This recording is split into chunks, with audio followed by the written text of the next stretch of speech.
আমাদের বাকি যেই 5 দফা দাবি ছিল সেটা মেনে নেওয়ার জন্য আমরা নতুন করে গতকালকে রাত্রের বেলায় সন্ধ্যার সময় আমরা 24 ঘন্টার আলটিমেটাম দিয়েছিলাম, কিন্তু আমাদের এই সরকারের পক্ষ থেকে আমাদের সাথে যোগাযোগ করা হয়েছে এবং আলাপ আলোচনার মাধ্যমে এই বিষয়টা সমাধান যাতে হয় সেজন্যই মূলত আজকে আমাদেরকে ডাকা হয়েছিল। আমাদের যেই বাকি 5 দফা দাবি আছে সেই দাবিগুলো আমরা এখানে উপস্থাপন করেছি এবং এখান থেকে আমাদের দাবিগুলোর ব্যাপারে অত্যন্ত পজিটিভভাবেই নেওয়া হয়েছে এবং এই বিষয়গুলো বিভিন্ন প্রক্রিয়া অনুসরণ করে মেনে নেওয়া হবে সেটা আমাদেরকে আশ্বাস দেওয়া হয়েছে। আমি যদি একটু বলি, আমাদের প্রথম দাবি ছিল হচ্ছে ঢাকা কলেজ সহ 7 কলেজ শিক্ষার্থীদের সঙ্গে ঢাকা বিশ্ববিদ্যালয়ের শিক্ষার্থীদের সংঘাতের দায় নিয়ে ঢাকা বিশ্ববিদ্যালয়ের প্রভিসি মামুন স্যারকে ক্ষমা প্রার্থনা করে পদত্যাগ করতে হবে। এই বিষয়টি নিয়ে কথা বলা হয়েছে হচ্ছে এখন থেকে ঢাকা কলেজ সহ 7 কলেজ সংশ্লিষ্ট কোনো কমিটির সাথে প্রভিসি মামুন স্যার আর কোনোভাবে কানেক্টেড থাকবে না, এই কথাটা বলা হয়েছে। এবং ঢাকা পদত্যাগের যে বিষয়টা এটা ঢাকা বিশ্ববিদ্যালয়ের যে ভিসি স্যার আছে এবং সেখানকার যে প্রক্রিয়া সেই প্রক্রিয়া অনুসরণ করে এই বিষয়টা আগানো হবে আলাপ আলোচনার মাধ্যমে।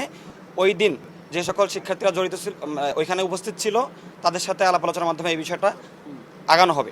2 নম্বর দাবি ছিল আমাদের ঢাকা কলেজ শিক্ষার্থী রাকিবকে হত্যার উদ্দেশ্যে হামলাসহ ঢাকা কলেজের শিক্ষার্থীদের উপরে নিউ মার্কেট থানা পুলিশের যে আক্রমণ সেটার বিরুদ্ধে বিভাগীয় তদন্ত করে ব্যবস্থা নেওয়ার যে বিষয়টা সেখানে তদন্ত করার জন্য 3 দিন সময় নেওয়া হয়েছে। এই 3 দিনের মধ্যে যারা জড়িত তাদের বিরুদ্ধে কঠোর ব্যবস্থা নেবে বলে আমাদেরকে বলা হয়েছে।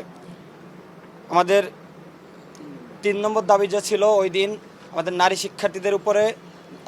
শিক্ষার্থীদেরকে নিয়ে যে কুরুচিপূর্ণ মন্তব্য করা হয়েছিল এবং ঢাকা বিশ্ববিদ্যালয়ে তারা যে আগে আমাদের উপর শান্তিপূর্ণ কর্মসূচিতে আক্রমণ করেছিল যেন ক্ষমা চাওয়া সহ বাকি যে বিষয়টা সেটাও আমরা যখন ঢাকা বিশ্ববিদ্যালয়ের ভিসি স্যারের সাথে বসবো সে বিষয়টা সেখানে সমাধান করা হবে এবং এ বিষয়ে এখান থেকে সর্বোচ্চ সহযোগিতার আশ্বাস আমাদেরকে দেওয়া হয়েছে।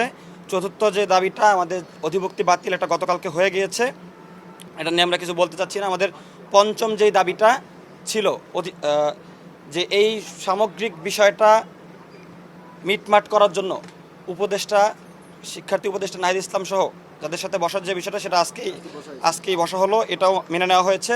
ষষ্ঠ যে দাবিটা ঢাকা বিশ্ববিদ্যালয় সংশ্লিষ্ট এরিয়ায় ঢাকা বিশ্ববিদ্যালয়ের বাহিরে যে সাধারণ শিক্ষার্থীরা আছে এবং সাধারণ জনমানুষ আছে তাদেরকে যে এতদিন ঢুকতে দেওয়া হইতো না, এই বিষয়টা আমরা বলেছিলাম যে এখন থেকে সিটি কর্পোরেশনের রাস্তা সবার জন্য উন্মুক্ত করে দেওয়া হবে। আমাদেরকে জানানো হয়েছে যে এটা ইতিমধ্যে সবার জন্য উন্মুক্ত করে দেওয়া হয়েছে। মোটামুটি আমাদের সব দাবিগুলোর বিষয়ে অত্যন্ত পজিটিভ এবং যেগুলো তাৎক্ষণিক মানে পূরণ করা সেগুলো পূরণ করা হয়েছে।